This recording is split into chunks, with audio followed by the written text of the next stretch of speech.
कि आपने किताब लिखी है how to stop overthinking in 3 minutes. 3 minutes कैसे हो सकता है? टिप्स। हाँ हाँ बिल्कुल। तो जो हैंडबुक मैंने लिखी थी how to stop overthinking in 3 minutes, और एक वीडियो कोर्स भी उस पर बनाया है मैंने अभी, तो उसमें एक 3 मिनट का मैंने टूल दिया है। और इसका पर्पज़ ये था कि बिजी प्रोफेशनल्स बहुत सारे, मैं CEOs वगैरह के साथ काम करती हूँ जो कहते हैं कि बिल्कुल टाइम नहीं होता, तो एक 3 मिनट का ये एक सिंपल बैठ के स्टिलनेस में एक टूल बनाया था कि अगर आप रोज़ वो 3 मिनट अपने आप को देते हो तो धीरे धीरे आपकी ओवर थिंकिंग ख़त्म हो जाएगी। तो पर्पज़ ये था कि 3 मिनट रोज़ वो देने हैं अपने आप को। तो उसमें मेन है एक डीप मेडिटेशन का तरीका बताया है। तो अगर बहुत सारी चीज़ें होती हैं ओवर थिंकिंग के लिए, लेकिन एटलीस्ट कुछ समय आपको अपने आप को देना ही है जिसमें आप बैठ के स्टिलनेस में अपने आप को देख पाएँ। तो एक वो है, तो उससे क्या होता है धीरे धीरे आपकी अपने आप शांत होने लगते हैं, विचार कम होने लगते हैं। दूसरी एक ये टिप मैं ज़रूर देना चाहूँगी, और उस बुक में भी मैंने फर्स्ट चैप्टर में यही लिखा है, और इन्फॉर्मेशन, हमने बात की थी इन्फॉर्मेशन की। करंट एरा में जो हमारा चल रहा है इसमें इन्फॉर्मेशन ओवरलोड है और आपको अपने ओवरलोड को कम करना है। जैसे अगर आप एग्जांपल लें, अगर सैटरडे नाइट है, लेट्स से आज संडे है, जैसे आप सैटरडे नाइट को गए हैं पार्टी में और बहुत सारे लोगों को मिले हैं, तो आने के बाद एक स्टिमुलेशन होता है, एक ओवर स्टिमुलेशन होता है, और आपके माइंड में चीज़ें घूमती रहती हैं, इसने ये कहा, उसने ये किया, या उसने ये मुझे बोला, कुछ ना कुछ चलता रहता है। अब आप इमेजिन करें अगर आप सुबह उठते ही फ़ोन उठा लिया अगर आपने, और आपने इंटरनेट पे कुछ भी देखा, कहीं इंस्टाग्राम देखा या कुछ और देखा, यूट्यूब पे देखा, तो बहुत सारी चीज़ें आपने देख ली, वो ऑलरेडी एक इनपुट आता जा रहा है, आता जा रहा है। फिर आप ऑफिस गए, वहाँ 10 लोगों से बात हुई, तो ये जो इनपुट्स हम देते जा रहे हैं अपने माइंड को, तो mind constantly is thinking, analysing, over analysing, वो चल ही रहा है। तो पहले तो इसको कट करना है। अब ये सोचो कि किस लिए हम इतना इन्फॉर्मेशन ले रहे हैं। जैसे कि फॉर एग्जांपल लोग हमें बताते हैं कि हेल्थ की बात कर रहे हैं अगर, कि मैंने इतनी सारी यूट्यूब वीडियोस को ना सेव किया हुआ है कि मुझे योगा करनी है, मुझे ये एक्सरसाइज भी करनी है, वो भी करनी है। क्या आपने की? तो आप मत मत इन्फॉर्मेशन लो। कहा जाता है कि अगर आप three three bytes of information ले रहे हैं, उसमें से आप 2 अप्लाई करें तो वो बहुत ही आप अच्छा कर रहे हैं। लेकिन अगर आपने 100 बाइट्स ऑफ इन्फॉर्मेशन ली और 2 भी अप्लाई नहीं की, तो वो बिल्कुल बेकार है। इस स्टेज में कहा जाता है कि इग्नोरेंस बेटर है उससे ज़्यादा, कि आप अगर एक इन्फॉर्मेशन ले रहे हैं, आप उसको फोकस करें कि इसको कैसे हम अपनी ज़िंदगी में अप्लाई कर और सकते वो हैं। पॉजिटिव हो। हाँ, of course positive information, good point, positive information I am talking about here. But लोग ज़्यादातर क्या हो गया है कि बहुत सारी यूट्यूब वीडियोस देखना, बहुत सारा इंस्टाग्राम पे देखना, मोटिवेशनल टीचर्स या गुरुज को सुनना, बहुत सारी की ज़रूरत नहीं है। अगर आपने एक सुना है सिर्फ, उसको फिर बंद करके उसको अप्लाई करें, है ना? जैसे एंगर की आपने बात किया, स्ट्रेस की बात की, अगर एंगर आपको पता है, एंगर मैनेजमेंट का एक टिप होता है जैसे डीप ब्रीदिंग है, तो क्या आपने डीप ब्रीदिंग की? हमने माइंडफुलनेस की बात की, तो क्या आप माइंडफुल हुए थोड़ा-सा? आप कोई आपसे बात कर रहा है, क्या आप फुली प्रेजेंट हैं? उस पे फोकस करना है रादर देन कि हम बहुत इन्फॉर्मेशन लें। इन्फॉर्मेशन ओवरलोड को कम करने से अपने आप माइंड के अंदर थिंकिंग कम होगी। तो थोड़ा लिमिट करना है हमने अपनी लाइफ में इस चीज़ को।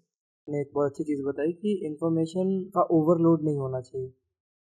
एग्ज़ाम्पल कोरोना कोविड के टाइम का था कि इतने न्यूज़ आ रहे थे कि जिसको कोविड नहीं है उसको भी ऐसा फ़ील होता था कि मुझे भी कोविड है और मेरे भी हेल्थ कंडीशन ठीक नहीं है। तो फिज़िकल का तो पता नहीं, बट मेंटल कंडीशन ज़रूर ख़राब हो रहा था उसके कारण। दूसरी चीज़ ये है कि ओवरथिंकिंग की अगर हम बात करें, तो आपको नहीं लगता ये लेयर्स में होती है? एक बार कुछ सोच रहे हैं, उसके बाद फिर उससे रिलेटेड दूसरा कुछ सोच रहे हैं, तीसरा कुछ सोच रहे हैं, इलॉजिकली सोच रहे हैं, वो बिल्डिंग बना रहे हैं बट कोई लॉजिक नहीं है उस चीज़ को सोचने में।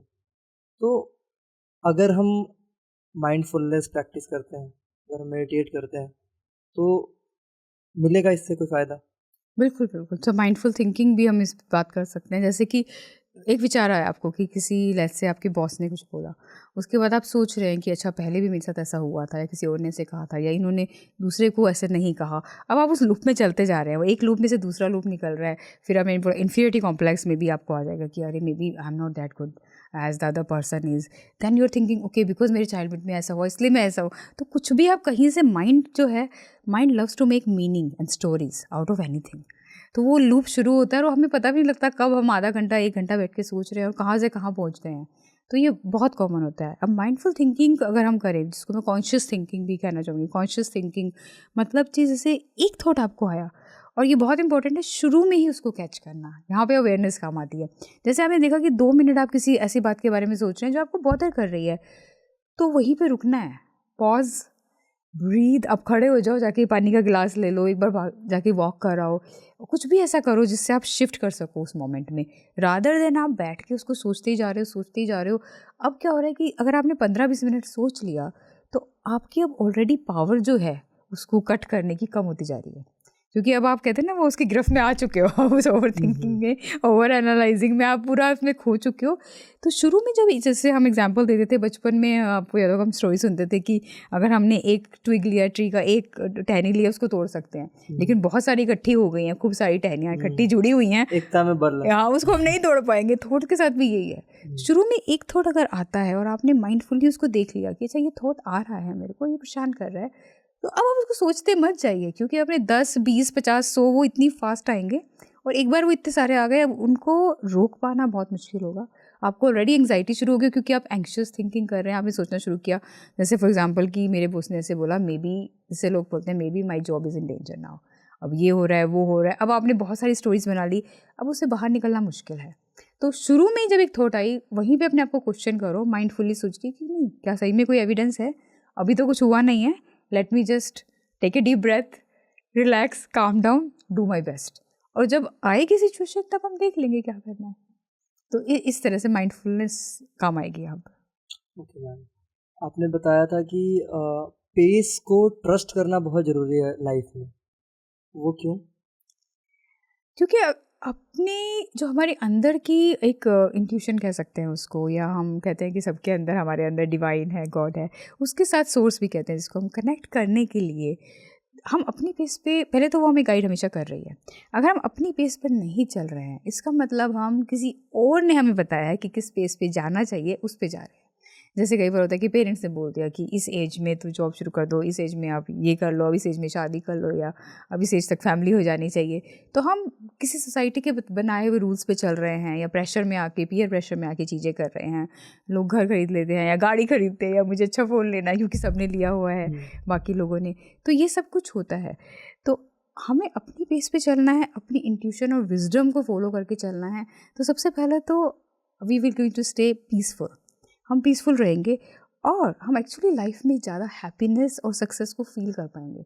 कई बार क्या होता है कि हम सब कुछ कर रहे हैं और मे बी मनी भी अर्न कर रहे हैं, या करियर में भी आगे जा रहे हैं, पर फिर भी खुशी नहीं मिल रही, और ये बहुत कॉमन है। और लाइफ कोचेज़, जैसे आई एम लाइफ कोच, तो मोस्ट ऑफ द पीपल जो मेरे पास आते हैं लाइफ कोचिंग के लिए, वो ऐसे ही होते हैं कि वो सक्सेसफुल हैं, ऑलरेडी बहुत सक्सेसफुल हैं, लीडर्स हैं, CEOs हैं, अपने करियर में बहुत अच्छा किया है, या पैसा भी बहुत है, लेकिन उस स्टेज पे जाके रियलाइज़ करते हैं कि ये सब कुछ तो हमें बताया गया था कि हमें ऐसे करना है, कि हमें पहले पढ़ना है, फिर जॉब करनी है, फिर आगे बस बढ़ते जाना है, एक के बाद एक प्रमोशन, बट फुलफिलमेंट नहीं है, हैप्पीनेस नहीं है। वो इसीलिए होता है क्योंकि अपनी खुद की पेस पर अपने को खुद को ट्रस्ट करके नहीं चले हैं, अपनी खुद की अंदर की आवाज़ को नहीं सुना है, दूसरों की आवाज़ को सुन के फॉलो किया है।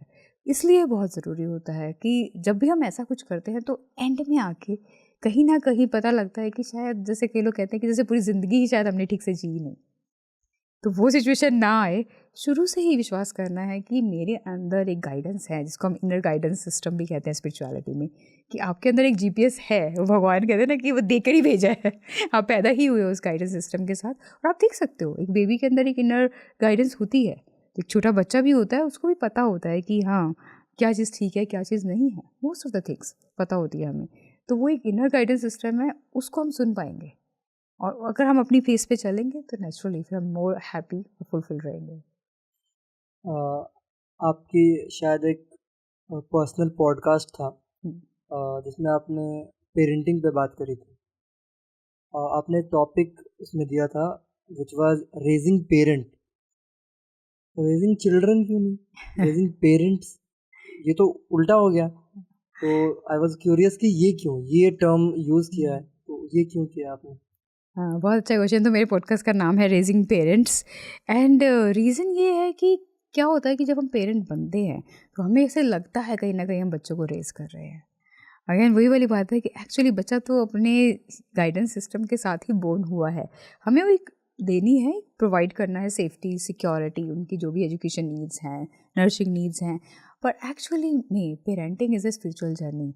लर्न जो करना है वो पेरेंट को लर्न करना है, तो इसलिए रेज जो हो रहे हैं वो पेरेंट ही रेज हो रहे हैं, क्योंकि बच्चे के साथ ही पेरेंट बने हैं आप। जब एक बच्चा पैदा होता है तभी आप पेरेंट बनते हैं, राइट।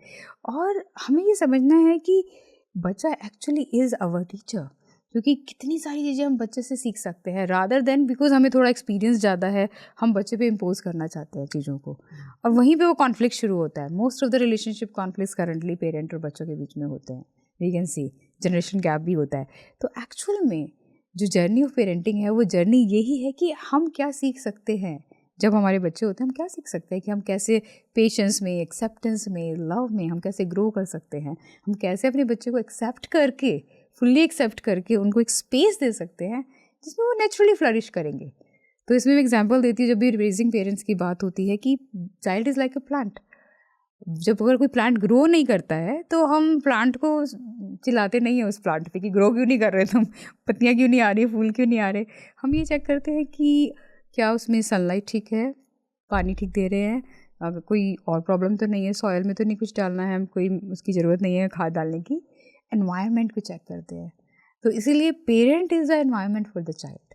तो अगर बच्चे में कोई कमी है, बच्चे में कॉन्फिडेंस कम है, सेल्फ एस्टीम कम है, या बच्चा अच्छे से नहीं ग्रो कर रहा है किसी भी एरिया में, तो पेरेंट को ये देखना है कि क्या मैं ऐसा, क्या मेरे अंदर, कई बार जैसे पेरेंट्स कहते हैं कि हमारा बच्चा खुश नहीं रहता या मेंटल हेल्थ इशू है, तो पहला क्वेश्चन ये पूछना चाहिए कि हम खुश रहते हैं।